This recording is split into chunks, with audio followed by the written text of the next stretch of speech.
Right, so here we are, the great Smoky Mountains. Is somebody somewhere forgot that Smoky has an E in it? My allergies are destroying me. Woke up this morning and I've got nothing but fucking sneeze and blow boogers everywhere on non-stop. Excuse me. So there might be a lot of that going on in this. Thought it'd be fun to... Holy fuck. Fuck me. I thought it'd be fun to film, kind of going through the mountains here. Probably isn't really that much to see on camera. I'm not sure I'm going to the other kind of angle, maybe better depth perception. Of course it doesn't switch. I mean, I guess. I need to see more of my hood, I suppose, unless my camera mount. But yeah, I'm about 2 hours away, probably a little more because it's, you know, I'm very light, so the hills aren't going to affect me, but not too far from now, I'm going to get off the I-40 and on to... Well, you know, you mind you're westbound. On the state highways. And a lot of the state highway, I think I'm going to take highway 73 to 23. And 23 is a two-lane divided highway, with mostly on and off ramps. But 73 is just a four-lane non-divided road. You left by you on the southbound radios, get on the other side. But I'm just gonna turn that down a bit. Not really saying anything funny. It's more actual information. Yeah, it's a four-lane non-divided road with a lot of traffic lights, so it's probably going to take a while. In retrospect, I should have gotten up earlier, but you know, I stayed up. Not stupid late or anything like that. Probably a bit later than I should have. And I got up when I should have, but... See, I tell you what you leave behind you. I got 8 hours of sleep. I figured, you know... I appreciate it. You look at back to 412 where I jumped off, right? That might get a bit more... Have a good ride, be you can careful. see the mountains for longer, even if they look like they're farther away. Because that one's right in front of me. It's just a wall when you pass the fucking guardrail here. Obviously, like, these aren't the biggest mountains in the world. Like, I've gone through the Rockies. And, you know, I'm both the Canadian and the U.S. side. So these aren't quite that big, but they are pretty cool. Some of the bigger mountains throughout, like, it's bad. I'm as far as I know, they're the biggest mountain range on the East Coast. Like maybe the oh Christ, now I can't remember the name of it. The Appalachian Mountains. No, I think the Appalachians are less steep. But either way, I thought it'd be pretty neat. But yeah, I stayed up a bit too late last night. Got up after 8 hours, which was about 6 o'clock this morning, and started trucking, so... Like, 6 a.m. is not a terrible start time, and that's the other thing I gotta remind myself, like, really, I'm mad that I didn't start at, like, 4 in the morning.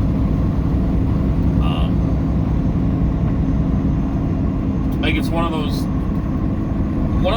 hard parts of trip planning, of trucking, right, is customer doesn't open till 8 a.m. this morning, right? They closed yesterday, closed Saturday.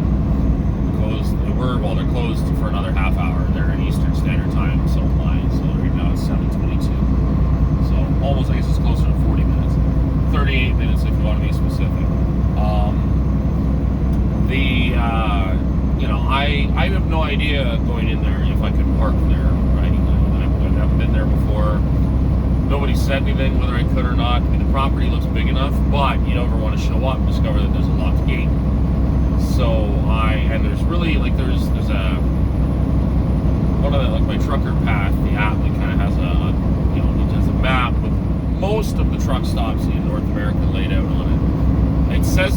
truck stops in town, but one is just a fuel station. Like it's actually, I think, a gas station for cars, and it has diesel pumps. And the other has room for maybe 4 trucks at most.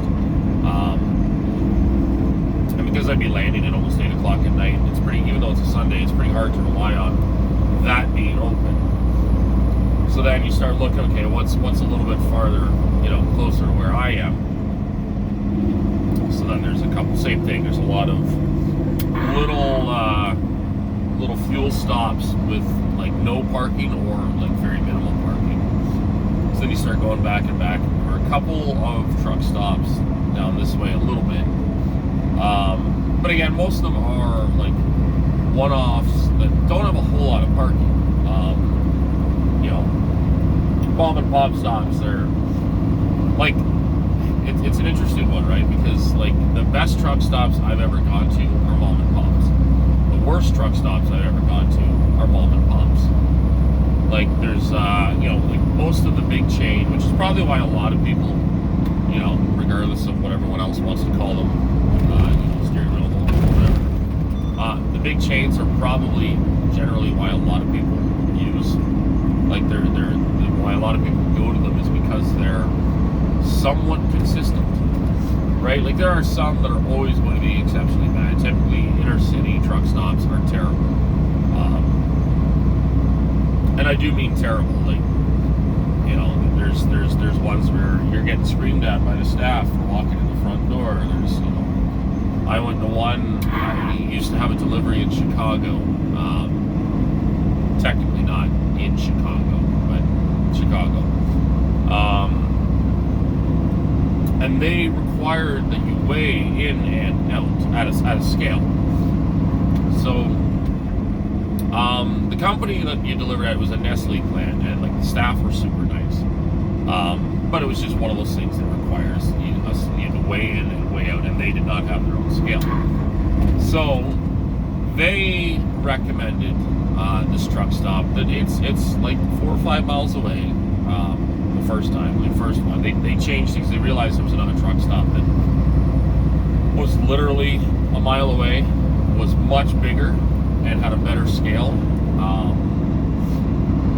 Like it was a much better truck stop. So then they finally put that on the list of approved truck stops. So this truck stop was a Flying J. I was wondering what you doing back there. It was literally. Were you just taking a nap? A corner gas station. Big ride like that, taking a nap. So he was taking a nap. Like it was actually. It's funny, I got a fucking dirty fucking smirk with that Colson Freight who's fucking lease purchasing that fucking Western Star and getting fucked while he does it. I knew a guy that wouldn't work there. It was a corner lot, like it was literally like a corner gas station, right? So it was in the city on the corner, and like what it was is like you'd make a left onto a side street, and then you'd make a left into the truck stop, and really like all you could do was continue left, right? Make another left once you're on the property to go through the fuel pumps or the scale, and you get one or the other. There's nowhere to go around and come back. So I pull in. It's wintertime, so it's a fucking mess in the parking lot. It's packed. Like I had to wait on the road for fucking half an hour before I could even get on the fucking property. And I start to come around, and I'm lucky that I noticed this early. But a guy is on the scale, and he's got a load bar leaning against his truck. And I'm like, oh, fuck. So I stop at the fuel islands. Again, I gotta wait. There is nowhere to go around. I got trucks next to me. I got trucks behind me. I'm stuck. I gotta wait until I can work my way through the fuel lineup now. So I go and check, and lo and behold, the guy broke down on the scale. So he was stuck there. So I can't weigh it. Right, so but at this point I have to sit and wait out the fuel. So I go inside, I grab a drink, a snack or something like that. Go out and end up just shooting the shit with one of the guys getting fuel in front of me. Then I said I had to wait for him to finish his stuff and leave, and then pull through the fuel island because I'd already gotten fuel earlier that day. I didn't need fuel or anything, and just leave. Like I showed up, wasted an hour of my life, and left again. there were some parking spots for trucks. They were next to the buildings. When you made the left to get onto the property, if you kept going straight, there was parking. There were 2 roads. But the first row was against the curb, and the second row was directly in front of the first row. So if the second row is full of trucks, the first row can't get out. There's nowhere for them to go. So it's like, holy fuck! Like, why would you come here? You know what I mean? Like, you get maybe like as a fuel stop, it probably wasn't bad. The staff were pleasant, which is a rarity for Chicago. But it was just like, why would anybody fucking park here? You know, the other truck stop that is, it's a, I don't know if it's an Ambest, I can't remember what it is. I think it's a one-off. They charge for parking, but it's a normal sized truck stop with a relatively normal layout. And, you know, it's a lot bigger. It's also a lot less busy, right? So once they posted that one up, I just started scaling there. Like, I would scale at a Flying J, like fucking pretty much in Indiana, like where the fuck's the Lake Station. I'd stop there and scale in because it doesn't really matter. Like, you know, I'm not using that much fuel between there and my delivery. And I don't want to fuck around in the city. Like, again, with the way that the streets are, like, where I exit, I'll get off the interstate, I have to backtrack to get to the truck stop, and then backtrack on the interstate again to get back to where my delivery is, because I get off the exit pretty much right at my delivery. So I would stop at Lake Station, and then on the way out, I would stop at that truck stop, because that was on the way back to the interstate, right? Because again, the way it fucking is down there. The way I got on the interstate is not the way, or the way I got off the interstate is not the way I'm going to get back on the interstate. So it's no big deal. And again, they were always nice there. They like, I could spend the night there if I needed to. They always gave me fucking candy bars and all kinds of shit. You know, they were the only kind of, like, the place wasn't. It was one of those places that, like, if the people there sucked, I would refuse to go to, right? Because it's Chicago, it's tight. You have to blindside into the driveway of the, like, you pull onto the property, you go check into security, and you drive kind of almost towards the back, and you gotta back up a laneway that doesn't have a whole lot of, like, it doesn't have a very wide entrance, so you're not, like, you can't really, it's not like you can, like, hang a hard right and then hook left and kind of back up into it like you're backing into a parking spot. You have to get pretty tight and jackknife. So they have a guardrail that's far closer to the pathway that I'm in, and have to back into the laneway from on the left. So you'd have to make a much like sharper turn to do it on side or on your driver's side than doing it blind side. And I'm not describing it very well. It's kind of a difficult one to explain, right? The guardrail was set farther back on the passenger side, if there was even a guardrail at all. There was, yeah. And again, it was like the layout, like basically the blind side approach was beveled out because that's the way they wanted trucks to back in, and the on-side approach was not, right? So, like, you know, same thing when you go around an intersection and the right turn has a big wide kind of bevel or whatever.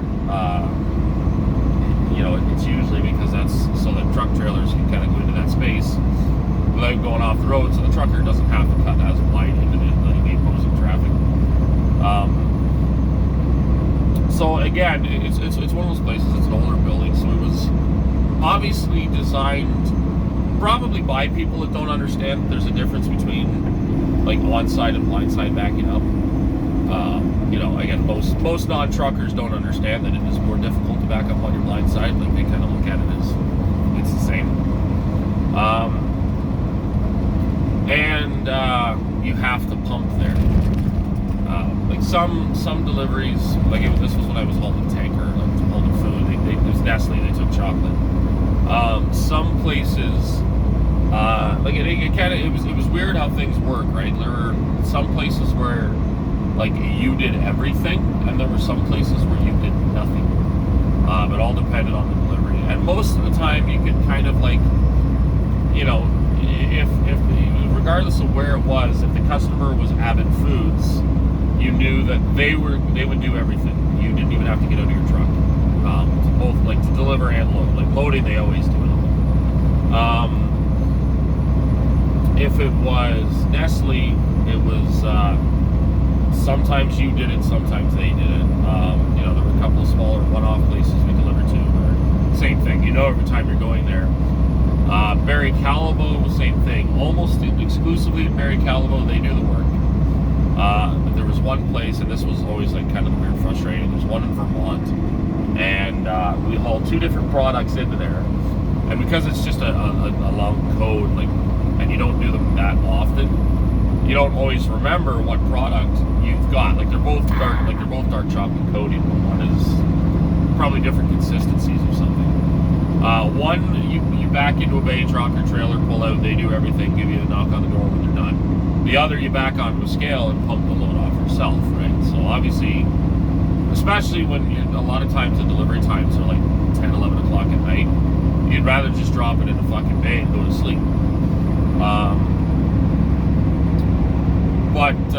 No, this place you had to pump yourself, and they also ran their own pump because the product had to go like very far across the building.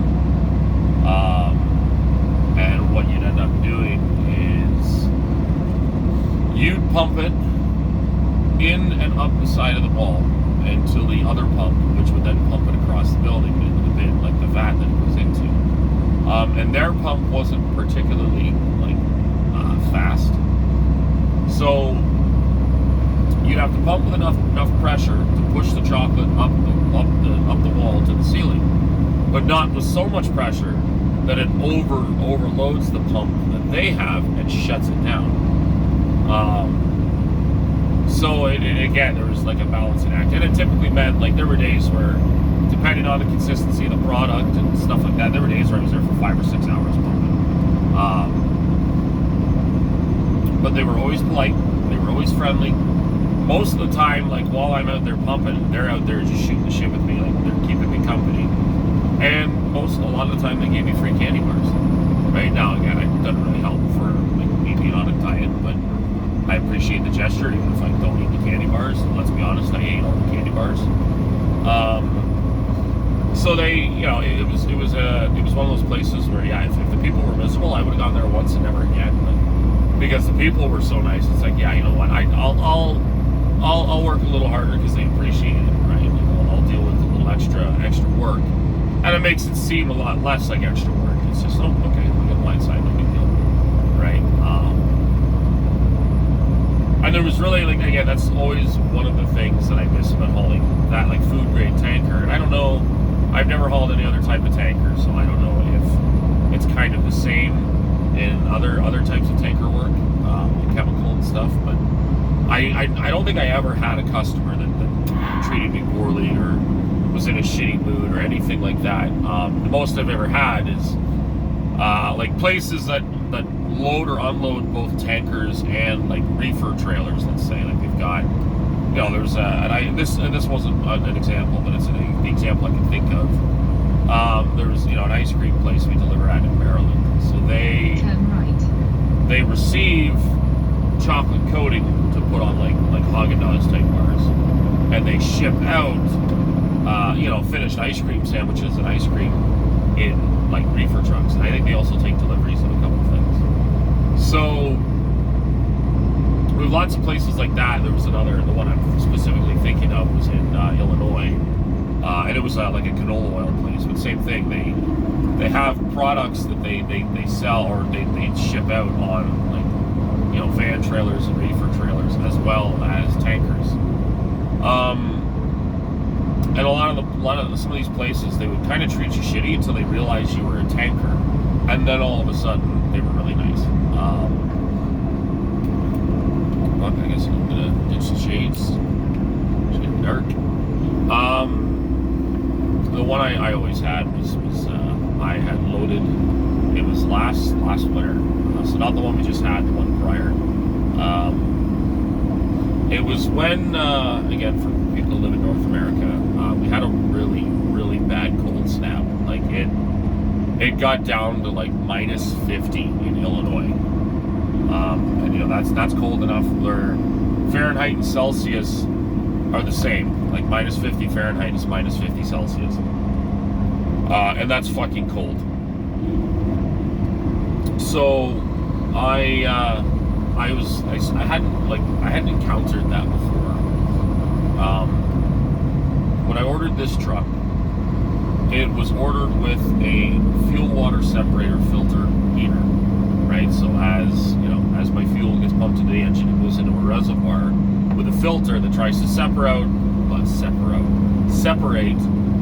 like water, but also like, you know, any pollutants in the fuel, like whether it's like some sort of dust or anything like that. So it's in theory just clean fuel and like soaps and detergents that they use going into the engine. I didn't realize, and my dad didn't realize either, that the truck came without that installed. Again, it was another fuck up that Peterbilt made, is we ordered it, but they didn't order it, right? So there was a lot of fighting. Well, it's not on the build sheet. It's like, look at what you fucking quoted me. Look at the email. There it is. Just because you didn't punch it in on the fucking computer when you actually ordered the truck doesn't mean we didn't fucking ask for it. So I got one installed for free. But I didn't realize a lot of stuff then about how trucks work and how you know what certain functions do. So I had loaded and I was out of hours, so I went into their parking lot across the road and went to bed. I ran the heat all night, ran the truck all night because I knew it was going to be like incredibly cold. But one of the mistakes I did was I left the defrost on. So the defrost runs the fan on the engine because it's running like the air conditioning unit and shit. As the fan was running, it then blasts air to try to cool the engine. So it was then propelling minus 50 degrees Celsius air all over my engine and all over that unheated fuel water separator. So my fuel in the separator gelled up. So I woke up noticing that the truck was idling weird, and I looked and saw that my fuel filter gauge was maxed. So I said, fuck. Like, I got a hold of my old man. I explained to him what was going on. He explained to me what that was. So I'm like, well, shit, what do I do? So I called the shipper, because I'm right there still. And I load inside a temperature-controlled bay. So I'm like, okay, like if I can get into that bay for, you know, a couple hours, you know, I should be able to get the fuel like liquefied. And I mean, it's not really how it works. Once it gels, it becomes a wax and it separates, right? The water separates from the fuel. At that point, it doesn't return into fuel, I guess. So I had called and I got the lady out front, the security lady, and same thing. She was kind of cold, but always like polite. And there was another lady there that was super nice. So again, depends on who you get. And I explained to her my situation. She said, "Well, we can't help you." And I said, "Well, like, ma'am, like this, like, if this truck stops running, I'm probably going to die of exposure, and you guys are going to lose your load." And she said, "That's not my problem." And I didn't say it because again, and I managed to solve the problem. But I knew at that point I had said, okay, like, if at any point she hangs up on me and says it's not her problem, if and when my truck dies, I'm going into that office. Whether I got to beat this old lady up or not, I'm going to drag her outside, and her and I are going to freeze to death together. Right? If I'm going to die of fucking freezing to death, the person who's so fucking cruel that they won't let me in is going to do so as well. But I told her, like, just, you know, can you please at least get in touch with the shipping receiving department so that, you know, get the opinion from them. So that's what she did. And I got the shipping guys. They're like, yeah, like we don't, like, I don't think you're gonna. It's not like any warmer here. And like, I'm mildly confused at this point because I'm like, well, you're inside a fucking climate controlled building. Like, what do you mean? Right, and I mentioned, like, yeah, I mean, if you want, you can come up the dock. I'm like, wait, whoa. And that's when I finally quit. I'm like, no, I'm a tanker. They're like, oh, like, you're a liquid tanker? I said, yeah. They're like, oh, shit, you got sent to the wrong department. So they transferred me over to the actual guys that loaded me. They're like, yeah, fuck yeah, bring it in.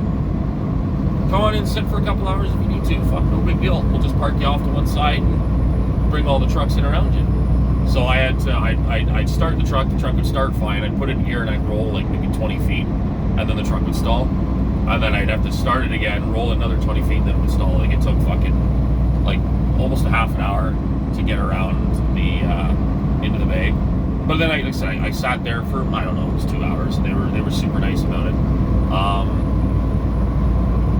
And then the truck started and rolled fine, but same thing. I started going down the road and it slowly bogged down. And I ended up having to get a roadside repair to come out and change the filters. So, you know, I had a couple people show up, a DOT or cop, I guess it was a state trooper, came out. He asked if I was okay, because again, they do, like, it was like an emergency kind of cold day, right? So the cops were out everywhere checking up on people. So I explained to them, no, like, I've got my bunk heater, my battery powered, I guess it's diesel. I don't know what powers my bunk heater, to be honest.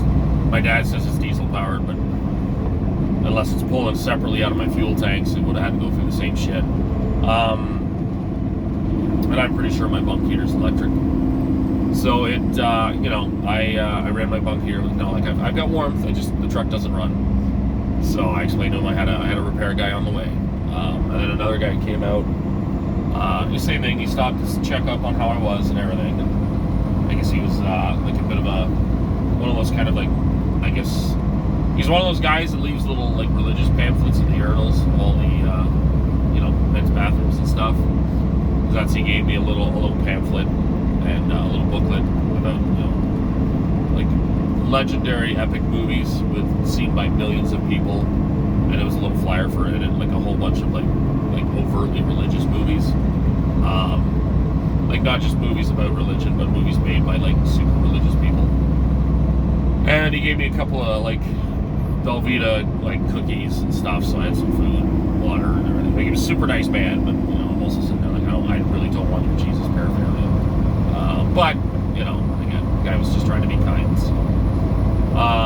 You know, and then, like I said, I was like, okay, I read through it, and then discovered, like, half of the movies are about the dangers of homosexuality and stuff. I'm like, okay, man, I'll take your cookies, but I'm not really, you know, I shouldn't even say that. I didn't even eat his cookies. Like, I'll be polite, but I'm not eating your cookies.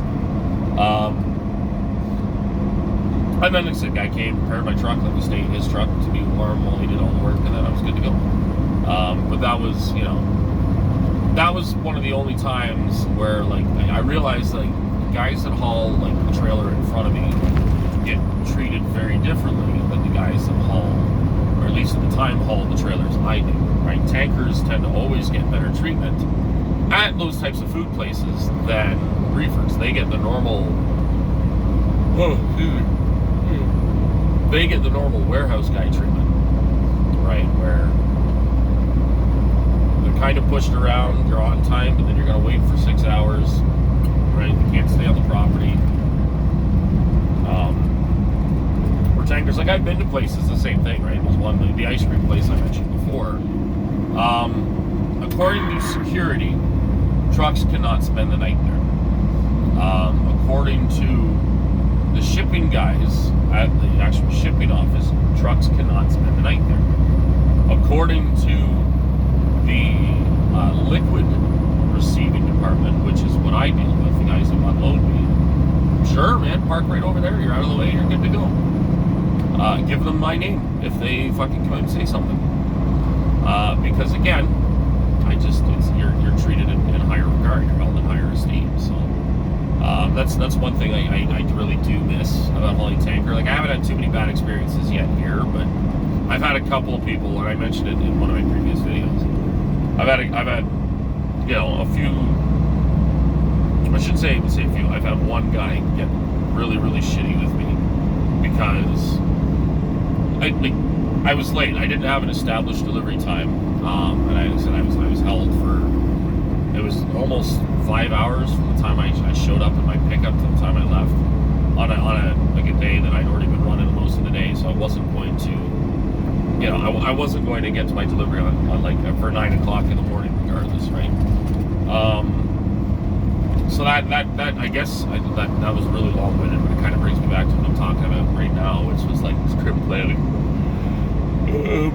Like I was faced with a situation last night where I could have made it to my delivery. They were closed. They wouldn't, you know, it's not like they would have unloaded me last night. But there's no truck stops anywhere nearby, and if I cannot park on the property, I'm like kind of stuck, right? So I had stopped at a rest area. I really had to pee, and I pull up the Google machine. I'm like, okay, so there's like they said, there's no parking really that close. So I'm looking at a couple of other places. I'm like, okay, there's no parking there. There's no parking there. That place has a couple of spots. You know, they may or may not be open. And then I realized like 9 miles ahead of me is a Flying J with a great big parking lot, and according to Google, like there's still lots of spots, or according to, you know, the trucker path. So I, you know, fuck it, like I'm 2.5 hours away, I'll shut down until the rest of the morning. So I, you know, pull in there, build tons of parking, get a nice corner spot at the back, and fucking go to bed. Well, play video games and then go to bed. But I'd gotten a lecture from my boss, and again, it ties back into me mentioned again a couple of videos ago that my boss has, at least in his eyes, he has all the answers, and he, you know, he told me like, well, there's, you know, some days where like you don't drive your full hours. I said no. I loaded and load. I just about fucking died from heat exhaustion. I got down the road. I pulled into the first fucking truck stop there was. Bought a bunch of water. Realized I have an hour and 10 minutes left on my clock, and I'm going into Chicago. I'm going to bed. Right?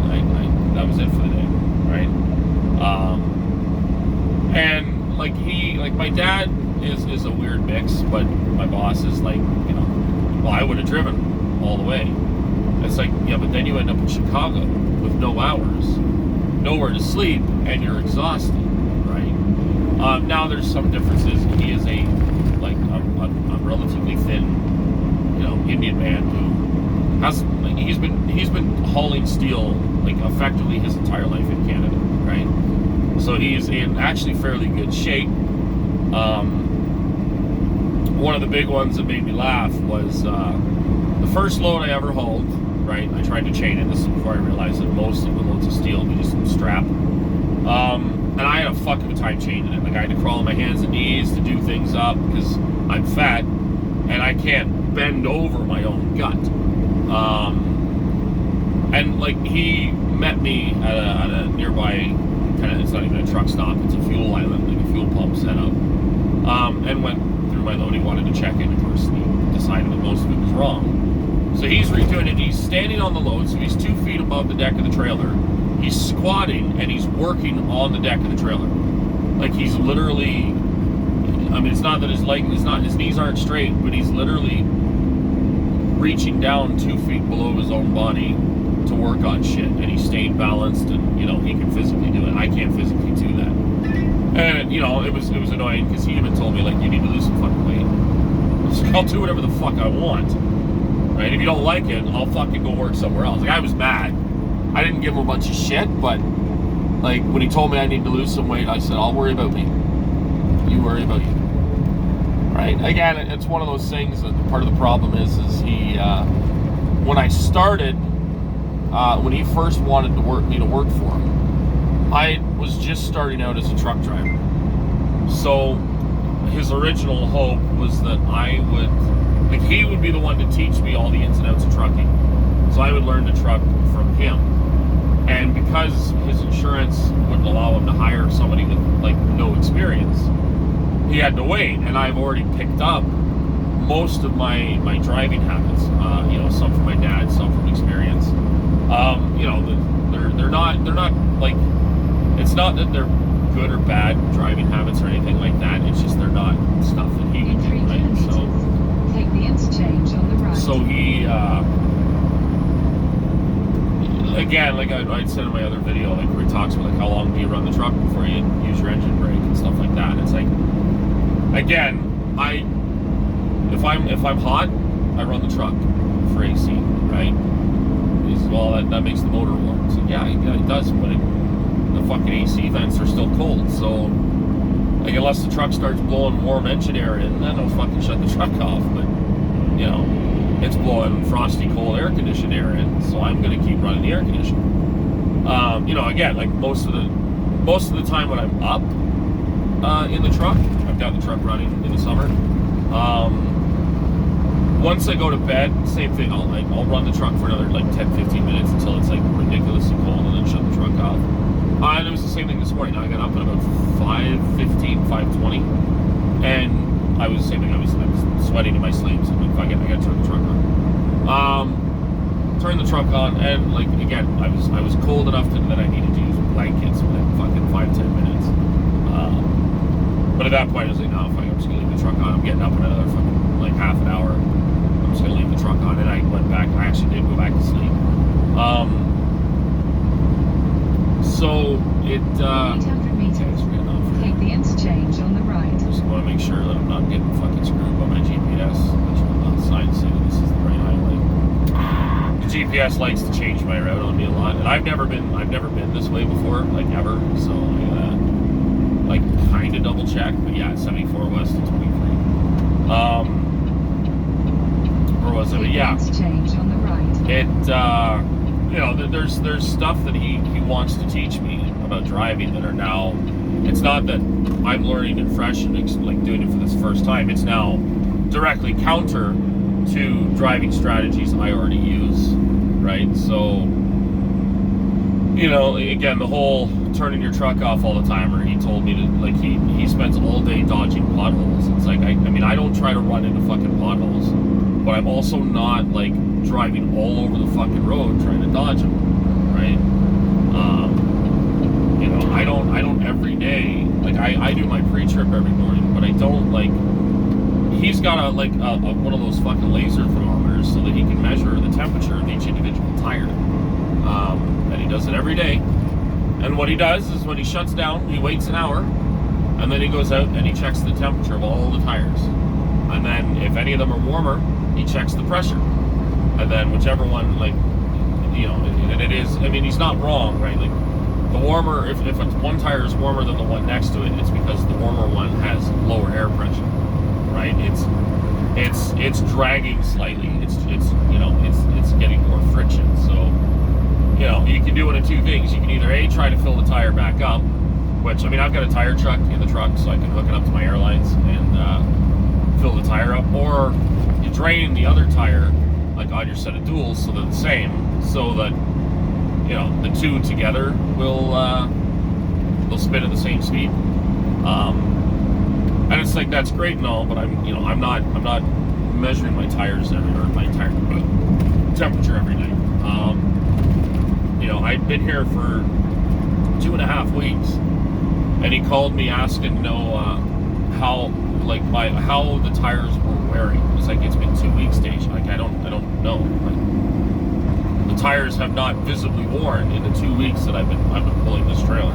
They don't wear. If they wore that fast, I would have already needed new tires, right?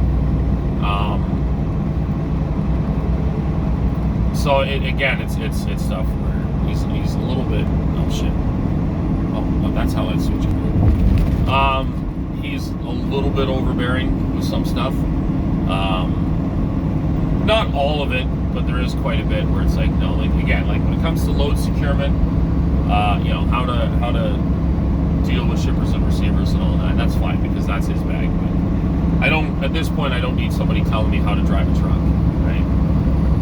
I think I drive a truck fairly well on my own. And again, you can argue, yeah, there's habits to pick up. Like I said, last night, all night, it was 30 degrees Celsius, which is like fucking 90 or 95 Fahrenheit. And I'm in Tennessee. It's humid. I am not going to, like, leave the truck off all night, right? I'll only run the truck for 3 minutes. Because it's, like, for me, again, a lot of it's not so much the heat, it is the humidity, right? You gotta run the air conditioner a fair bit to pull the humidity out of the air. And, or blast the heat, right, to try to dry it out. And it's like, neither of those are, I mean, the heat is not exactly something I want to do, so you kind of, fucking deal with it. You run the AC. And like I said, it's at the end of the day, it's my money, right? I'm the one that's paying for the fuel to run the AC. And, like, it is what it is. Like, he's giving me shit because I am using a lot of fuel. Like, this truck has kind of always been really shitty on fuel, even compared to other X15s, where do I get a fucking stay left or right? I'm pretty sure 23. Yeah, where it didn't actually. There's no signs that say it splits. Like like I've got my GPS running, right? My GPS didn't say anything about it splitting here. But everywhere else I've worked, I've never used excessive amounts of fuel, right? I've always been kind of just in the middle. My first job with my first truck, there was arguments with the owner of my company. It was between the owner of my company and myself and the safety guy. Because the safety guy, he was safety and compliance. He was also in charge of, like, he could measure everyone's fuel and everything like that. And it was the owner, again, he kind of reminds me of the guy I work for now. Like, he's at his core, he's a great guy and wants really badly for everybody to be happy and succeed. But he believes that the best way to do that is to micromanage, right? And he's got the idea that, like, the way that he does things is the absolute best way for anybody to do things, right? Which, again, that's usually the problem. Is it's a little bit of like conceitedness, right? That both these guys believe that their way of doing stuff is probably the best, right? And it's worked great for them, and that's just it, right? Is their own sample size, and they're their own proof that their strategy works. He said I was using way too much fuel. Dan's using way too much fuel. So I had been told you need to run the truck less. I said okay. The truck I drove was the newest truck in the fleet. It was a 2016. At the time, this was 2016. It was a 2016 Freightliner Cascadia with a DD15 and 13 speed. It was actually, like, again, it was a Cascadia, but it was a nice truck. Big splurge for the wood grain dash. And it was actually just kind of a nice truck to drive. The truck came equipped with, I can't remember exactly what the term is. I'm trying to remember what it was called. It's a system that when you turn it on, like you put your cruise on, you put your truck into high range, like while it's in neutral, and the truck will automatically turn itself on and off throughout the night to maintain cabin temperature, like, pressure levels, and battery charge, right? So you set that and you go to bed, and again, for a little while it was tough to get used to the fact that the truck's starting on its own, but then you just forget it, right? It just does its thing. So he complained and said that I'm running the truck too much. So the truck did also have a battery-powered bunk heater. So this was in the winter time. Like, I'd only worked for the company in the winter time at that time. So I said, okay, I'll try running the bunk heater. So I went to bed, and I think the first night I woke up at like 3 in the morning, and it was about -10 inside the truck. Like, I woke up because I was starting to freeze to death, and discovered that the low voltage had kicked off because the heater was designed to work basically in tandem with the it's opti something or idle something, optimized idle. That's what it is. So that the heat would run the entire time, but the truck would turn on and off, right? And that was what it was meant to do. And I checked. I consulted the owner's manual. That is exactly what the owner's manual and the optimized idle, like mini owner's manual, said it was supposed to do. So at that point, because it was so cold in the truck, I had to start the truck and just run it straight for like 3 or 4 hours to bring the temperature back up. And And I went in. I brought in the owner's manual and stuff to our safety guy, and I explained it to him. And then the owner wanted the guy in the shop to, like, he was giving me shit.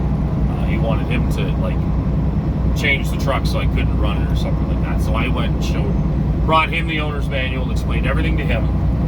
So he asked if he could photocopy it, like take a photocopy of that whole section so that he knew, like, he had it there, so he knew how to work on it and he knew what it was doing. I said, sure. So he photocopied it and everything, so he had a copy of the optimized idle portion of the owner's manual. The safety guy did the same thing, right? So he sat me down and he said, okay, so basically what you're saying is that, the truck is designed to run at random, like occasional intervals throughout the night. It's out of your control. Once you set that, and it is designed, the heater is designed to work with the truck, or work with the truck running, to maintain your heat all throughout the night. And that's what the optimized idle is meant to do. I said, yes. He said, okay, we're done. No big deal.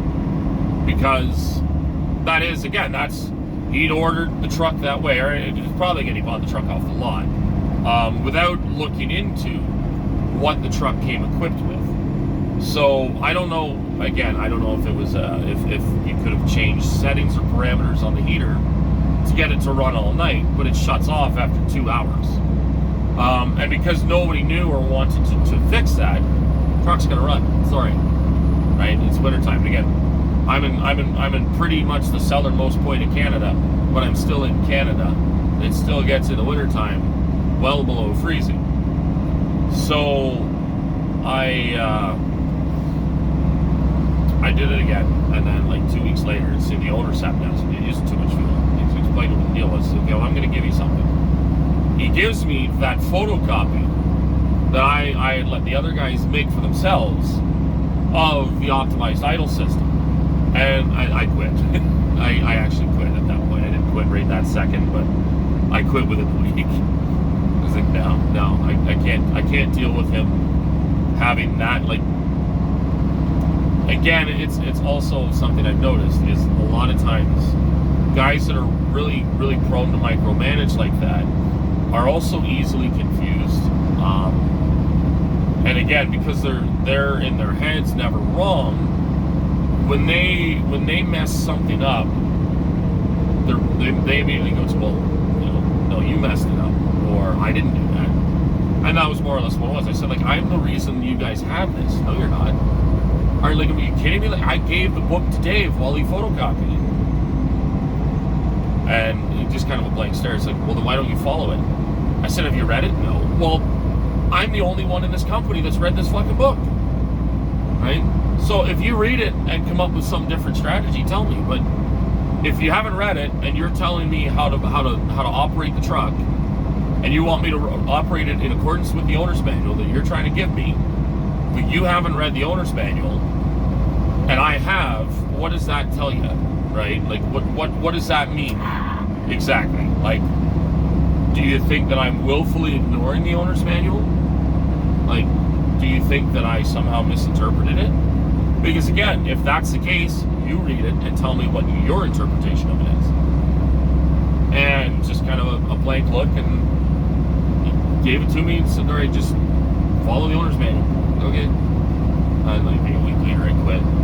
Right? And I went back to work there again later. Like, again, the owner of the company means well. It's the same with where I work now. It's just he can oftentimes get caught in their own like lack of knowledge. And again, it's also like it's the same argument for like when parents suddenly like they now have teenage kids that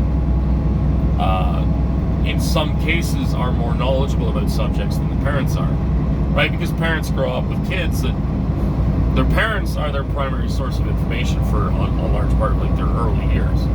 So the mindset, well, because I said so, becomes the final word, right? Because parents know everything. I used to have my dad's ex-wife was the same way. She had 2 kids that were both in single digits when they moved in. And my brother and sister and I were already teenagers. So she had a lot of difficulty with us because she, make some form of arbitrary decree that we didn't agree with, or we took to be incorrect.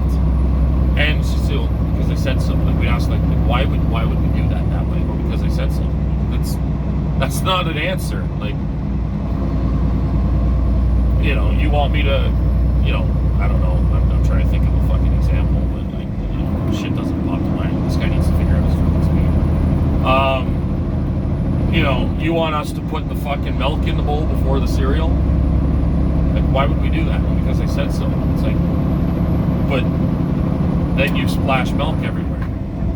Like, right? Like you're, again, so then it's like, so she would lose her shit because she couldn't deal with the fact that she's now dealing with kids who need to be like reasoned with, or have things explained to them, or have your thought process explained to them, right? She couldn't just say put the milk in before the cereal because they say so, because her kids will, because they'll assume that she knows something they don't. But as a, again, as a 16, 17-year-old kid who, and again, I'm just pulling this example out of my ass, right? But like, I've gone and I've already researched the best way to pour cereal, and it's all, all the experts say cereal before the milk, right? And I'm not saying that's true. I'm just, this is just a made-up example. But she wants us to do it milk before the cereal, and it's like, okay, I'm not doing that, right? And she had a really, really difficult time dealing with the fact that, and again, it's part of it is because with most parents of their own kids, your kids gradually grow into that phase, so you've kind of got time. You've already slowly adjusted to them wanting more and more explanation for things. Where she had gone from, I think it was a 5 and a 7-year-old to I was 15, my brother was 14, and my sister was 12. Right? So she's gone to kids who are, at least 2 of them, who are already teenagers. And, my brother and I were fairly, like, intelligent and educated teenagers. Like, especially when it came to our parents. And my dad always had that frustration, too. Like, we'd argue his opinion with our research. And that's where you get issues like things that always, like, I always laugh and kind of echo, like, the current U.S. kind of, situation with people's opinions and stuff, where, like, we the big one my brother and I had was over our dog. We'd had a Great Pyrenees for all of our life, and he passed away. And my dad, like, we started, like, after a year or two, we started looking at it and getting a new dog. And my dad wanted a German Shepherd. Loved German Shepherds, that's what he wanted. My brother and I had already done a lot of research and realized that German Shepherds are, they're prone to a lot of hip problems, which gets expensive, and we didn't have the money for that kind of stuff. So we're like, okay, you might want to get a healthier, like an overall healthier dog, right? It's nothing against German Shepherds, they're beautiful dogs. But I know we couldn't afford to give a German Shepherd, a lot of the medical treatment that he may need later in life to be, comfortable until, he dies, right? And German Shepherds require, like, a fair amount of training and a fair amount of, like, not, like, when I say stern leadership, I mean firm leadership, that's the word. Again, German Shepherds are kind of the go-to, like, drug-sniffing dogs and attack dogs for police. And it's not because, again, I don't subscribe to people's belief that, like, a certain dog breed is more aggressive than others. There's 1 or 2 that are specifically bred to be very aggressive to outsiders. But, like, they're, like, specialty breeds that are typically, like, only operated by people that, like, require them for specific things, like defense, or, again, like security and stuff. Like, I can never remember the show. It's Animal Planet, not Animal Planet or something. There's a show where an English woman, she goes to lots of places, and she does, like, lots of different mammals, like big cats and stuff, but she primarily focuses on dogs and wolves. And I can't remember the breed, but the breed, like, the guy, like, all normal, like, every other time she goes to, like, somebody's house who has whatever dog. Like, she comes in the house and gets all the cuddles and spends time with the dogs, and this guy was like, okay, like, you're not going to get to see the dogs. Like, you're not going to get to go near them for this interview. It's like they're not allowed out of their cage. They will attack you, right? They anybody who is not a member of this household, they will immediately attack. And it's a species thing. They've been bred specifically for, like, defense. Like, I don't know. I'm just gonna go around this guy. Fucking get tired of fucking speed bumps. Slow down. But you know, most dog breeds that are pretty, like, typical house dog breeds are German Shepherds. Like my buddy Ryan is a German Shepherd. He's a big fucking goof, right? So I'm not saying that German Shepherds are aggressive or anything like that, but they are oftentimes used in slightly more aggressive roles, and it's because they're very good with commands and, you know, instruction, but they need to be given that in command and instruction.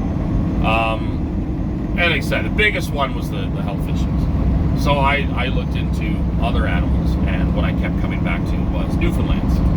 Newfies are one of the gentlest dog breeds on the face of the earth. They're incredibly kind. They're incredibly they're very good at tuning into, like, people's feelings and emotions. So they're very good. They're good therapy dogs. They're also water rescue dogs. I mean, that's what they were specifically bred for, right? They love the water, and they will. You go in a pool, they're in there with you. Like they, you know, they were specifically used in Newfoundland for fishermen as rescue dogs if someone fell in the water, right? And they were not known to be barkers or anything like that. So, because Pyrenees were barkers. So, and my dad did not research dogs when he bought two of the Pyrenees, because, you know, the only saving grace I'll ever give my dad there is that he decided on Pyrenees when my stepmom, again, this particular woman I was talking about earlier, madly wanted bulldogs. You know, for her, bulldogs were the dog. She was into the whole, like, even though we're Canadian, she was into the whole, like, rebel flag, big tough American bulldog looking guy type of thing, which probably, you know, she cheated on my dad with one of my dad's friends who kind of resembled a bulldog. What was I going to say? My dad put his foot down and got Pyrenees, so I was glad for that, because they were fucking gorgeous dogs. But the Newfies, I got my siblings on board, and we could talk to my dad into getting a Newfie. So we went out, we did, you know, a little bit more research, and we went to a breeder and a bunch of Newfie puppies, and it was a wonderful fucking day.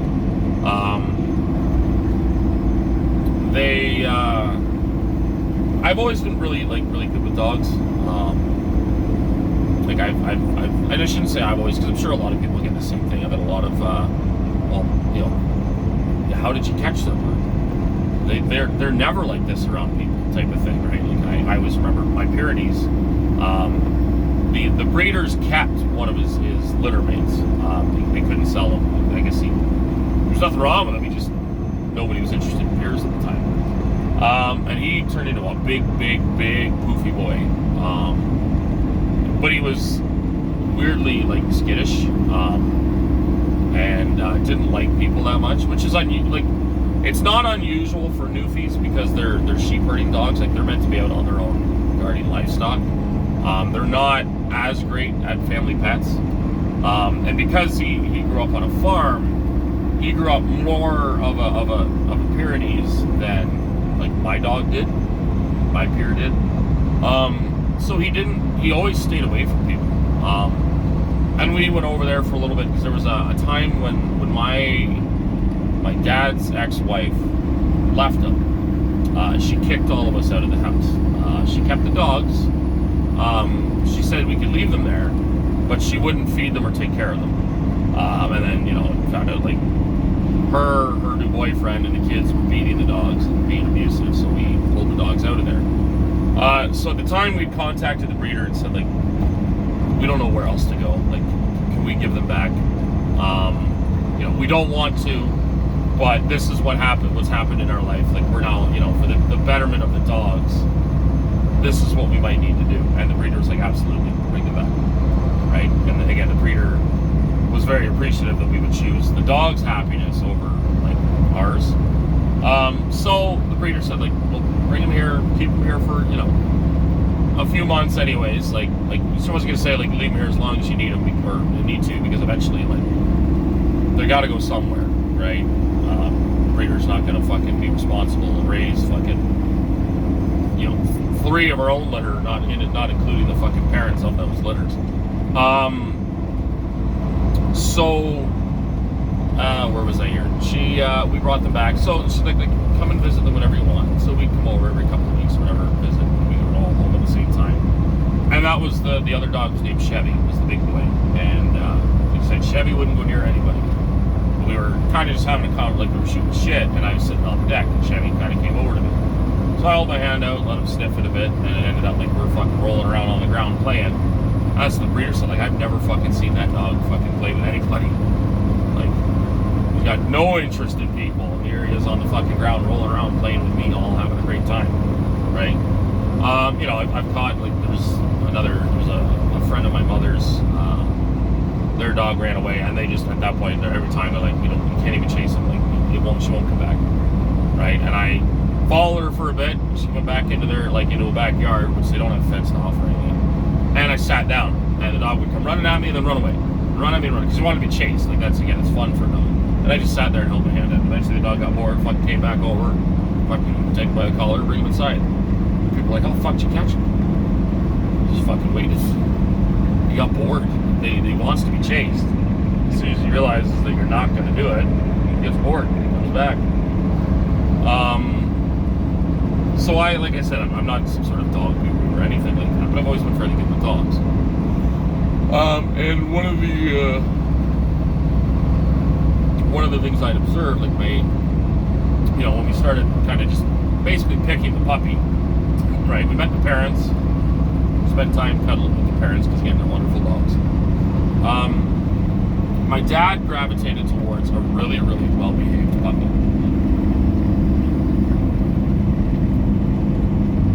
This puppy didn't roughhouse with his litter mates.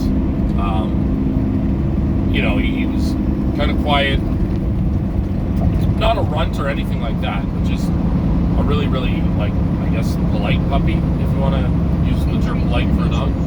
Take the exit on the right. But the problem with that was the dog had never, like, roughhoused with his litter mates. So he hadn't learned that at a certain point, biting your litter mates hurts people or hurts them, right? Because that's a lot of what dogs learn at the gate, like with their litter mates, is like there's pain tolerance, whether they get bit too hard themselves or they bite their litter mates too hard, and learn that there's a point where it hurts, right? Or it's not, like, it hurts too much. So because he was so, like, well behaved, he hadn't developed that.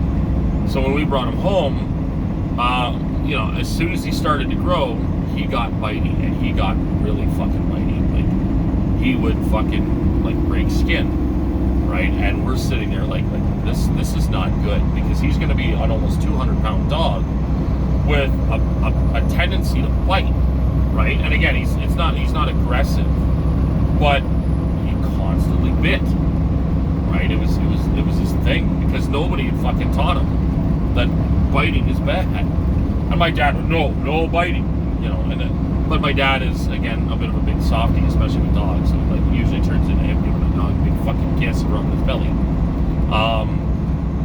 So my brother at the time, like, because he worked a day job, I was gone during the week, my dad was gone during the week, because I was a pilot car driver at that time. My brother started doing a bunch of research into, like, non-violent disciplinary tactics for dogs, especially when it comes to biting. And one of the tactics that came up was yelling. Not even yelling, screaming. And, like, you're not screaming at the dog. When the dog bit, you'd go, ah! At the top of your fucking lungs. Just, like, again, like somebody just fucking shot you type of thing. Like, you're you're screaming in massive amounts of pain, basically. I should be on the low side.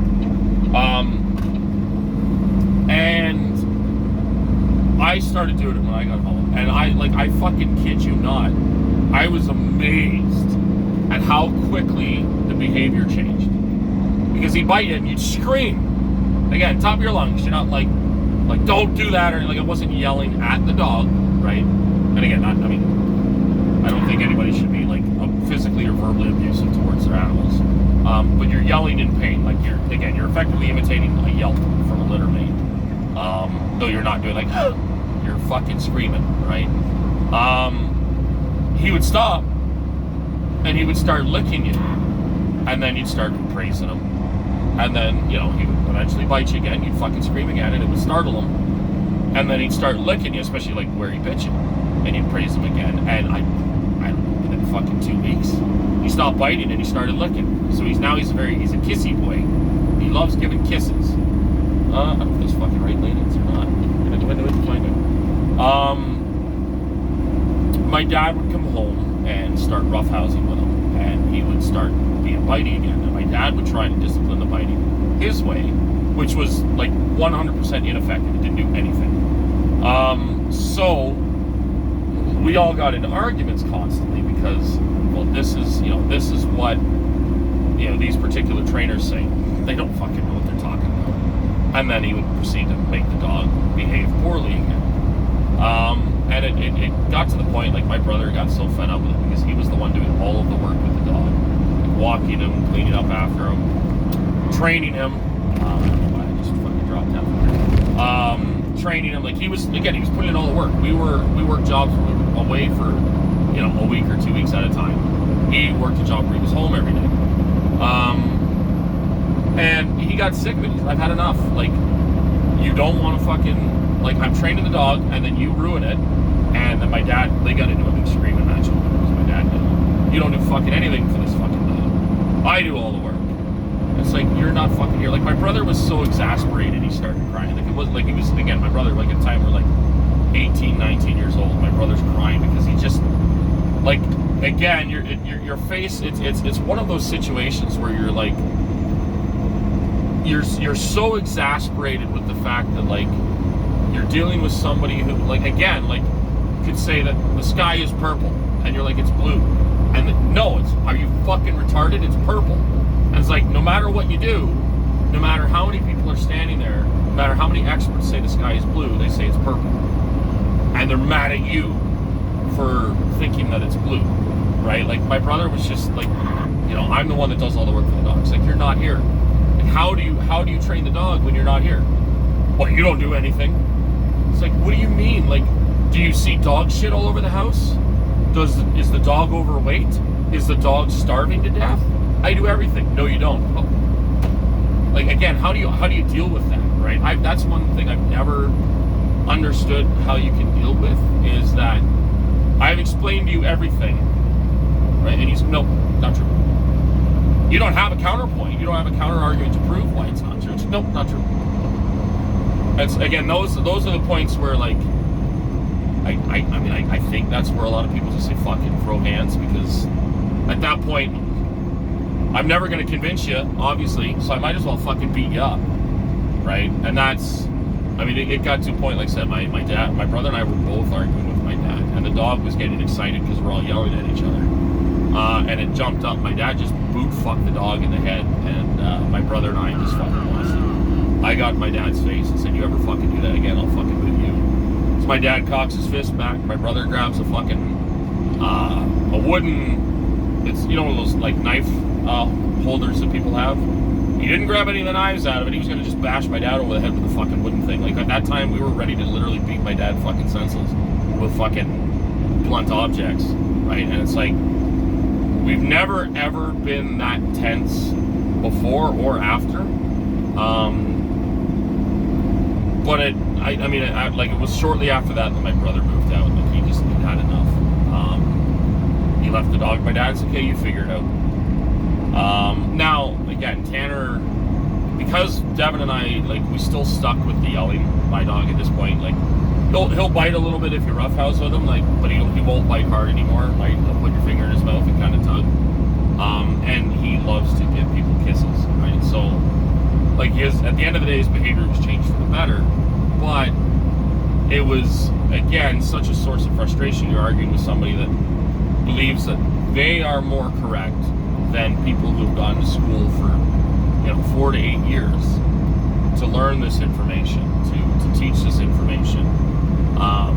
He knows more about a dog's behavior than a dog does, right? Like that was the problem, is that my dad at the time couldn't understand dealing with someone, or basically his kids, knowing more about a point than he did, right? Because we had done the research, we learned more about the subject of, like, dog obedience and dog training than he did. He'd never researched anything. He just, dogs should behave.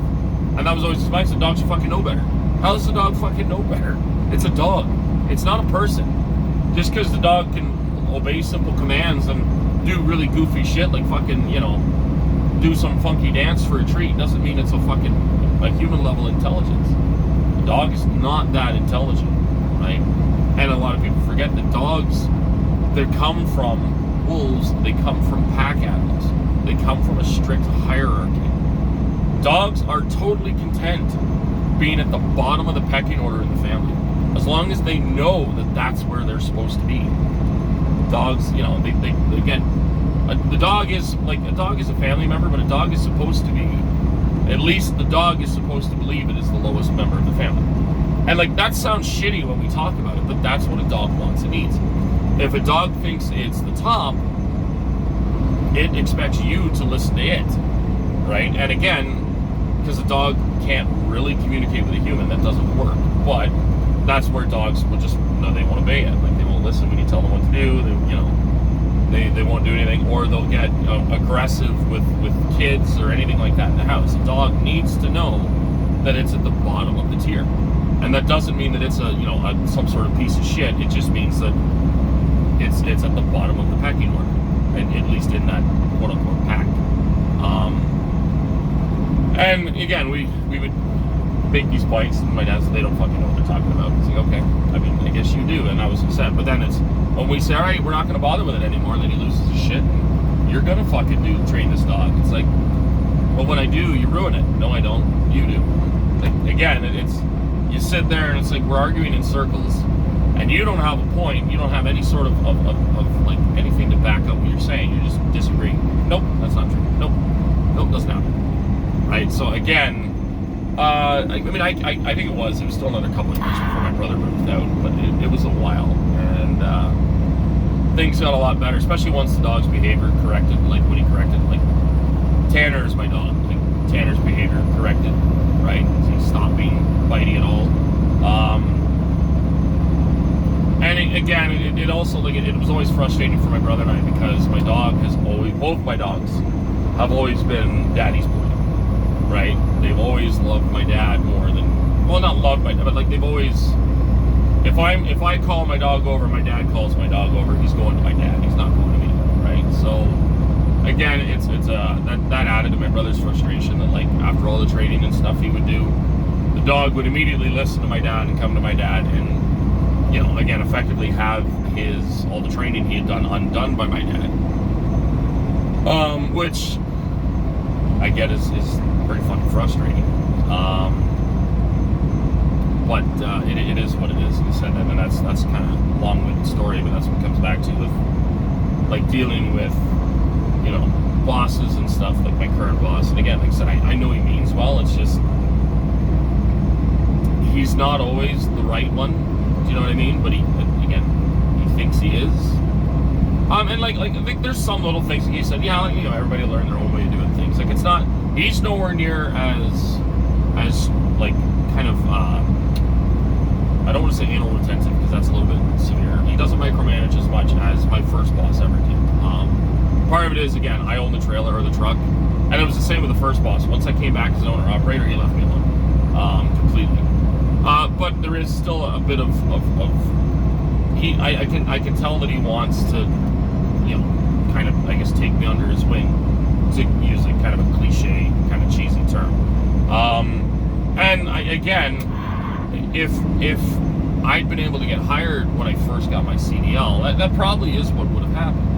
But because it hasn't, right? Again, I've been driving truck for 4 years, I'll be 4 years in October, which is not a lot of time, but at this point, I've developed my own driving habits and my own way of operating the truck, right? It's not necessarily better. It's not necessarily worse. My way of operating the truck is probably more expensive than his, but I'm also more comfortable. Again, I put on my climate control door when I'm parked. He, like my boss, he'll go into the trucker's lounge. I hate truck drivers. I hate them with a passion. I love my family. My dad is pretty good at not being a trucker when he's not on the road. My boss, I don't hate him by any stretch or any, but he is very much off the road. He talks about work. That's mostly what his life is about. But most of the truckers I come across on the road, I can't fucking stand. It's typically, there was the discussion, I was reading a news article, how a lot of storefronts are now having to be trained in conflict resolution and crisis management because people are picking fights, and a lot of the stories that they used were from truck stops, right? Truckers, and I've said this multiple times, truckers are almost, and not completely, but almost universally conservative. There are plenty of liberal truckers, right? But a lot of the more liberal truckers are typically I'm trying to think of the right word to use here. Are part of what's the word I'm looking for here? Like commonly victimized communities, like LGBTQ and things like that. They're marginalized communities. That's what I'm looking for.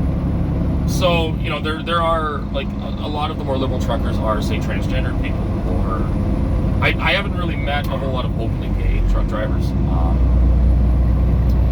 but, there's been a photo pops up every week of a guy walking around in a dress and his heels in a truck stop. It's whether you want to argue that they're transgendered or they're just cross-dressing or whatever, clearly they want to dress like that, and they're brave enough to dress like that in public. Right, and again, I don't give a fuck as long as their junk isn't hanging out, right? Because nobody really wants to see that from either gender. I don't care. Guys walking around wearing a dress, it doesn't affect me. It's whatever. If they're wearing a totally out of season color, I might be a little upset, but whatever.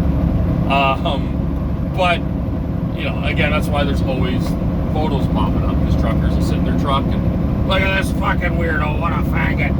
Take pictures and post it on the internet rather than going out and fucking talking to the person, because odds are the person will fucking just drop the fucking fat old trucker like a sack of shit if he were to go out there and run his mouth. Right? What the fuck is this sign mean now? I'm gonna figure out what the fuck's going on. It's the fog. Truck and motorcycle advisory. Yeah, that's fine. Oh fuck, I thought it was still fucking foggy. So much fog in my fucking windshield. And again, there's also, I've only ever met one person, and he was a brand new truck driver. He'd only been out for 2 weeks. I had to teach him how to back in and talk. Who had a pride hat, right? It said LGBTQ and had the pride flag. And he didn't seem like openly gay or anything like that. Not that really matters, and not that I'm an expert on what a gay person looks like. But he wasn't very, very evidently part of a marginalized group, right? He wasn't presenting as a woman or anything like that. But that's the first guy I've met that has basically been proud to either to be a member of the LGBTQ community or at least support them. And beyond that, truckers typically shit on any of that stuff, right? I find truckers. I said it's truckers that have accosted me for wearing a mask, both online and in person. I think I talked about this in one of my previous videos. I was really surprised the other day when I walked out of a truck stop, so I'm outside and I'm more than 6 feet from people, so I take my mask off. And a guy says, "Yeah, that's good because they won't save you." And it's like, mind your fucking business. Your mouth ain't fucking saving you. And like, dude, like, I mean, I didn't say it. I said mind your own business, but that was it. But it's like the same thing. I said, I think I did talk about this. Like I said before, like I'm bigger than him, and I'm half his age. I could have easily turned around and just fucking beat the shit out of him. Like, unless he has a gun and he was one of those dickheads, like, yeah, I'm gonna fucking piss this guy off and I'm gonna shoot him. What's he gonna do? I'm gonna make him a bitch. Right? If he gets in my face, I'll point my gun at him and make him cry. Right? He's one of those fucking retards. I don't know, but like, run your mouth. I've had people, like one guy posted, and he's a friend of mine. He posted a picture of a woman holding up a sign that basically said, if your mask works so well and does everything you say it does, then I don't need to wear one, do I? And I made the point, well, no, like, my mask prevents, like, is an effort to prevent you from getting sick, but you're not doing anything to prevent me from getting sick. And he's, you know what, that's a fair point, right? But then another guy is like, frankly, I don't give a shit. Great, buddy, good job. Don't wear a mask, man, you're fucking winning. Fuck, you showed the man. No fucking 5G towers are gonna get you, buddy. Fucking huge PP over there. Like, again, it's that mindset. Oh, they're making you wear a mask to control you. Like, you're registered for taxes. Your driver's license tells the government where your address is. Your banking information tells the government where your address is. Like, they already have a million ways that the United States, like any government, tracks its citizens, right? Do you really think that wearing a mask is what they're going to do, is what they're going to use to track you?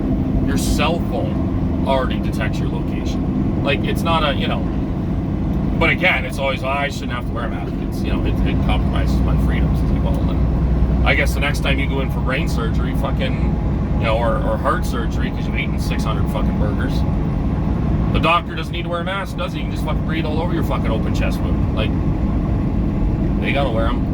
Right? For your safety, not for theirs. And again, like, I don't like, if somebody's not wearing a mask, I don't give them shit, right? Because as much as it does irritate me, because, again, it typically indicates that they don't really value anybody else's life, or that they're too ignorant to actually go and kind of, again, do the research to find out why people wear masks. Because a lot of people do think that people are wearing a mask to prevent themselves from getting sick. And don't get me wrong, there are a lot of people that are wearing masks because they think it's going to protect them. It's usually, again, when I see guys wearing masks and gloves, and then they wear them in their car, and all that shit. But the primary, like, at least at the beginning, the primary source of spread was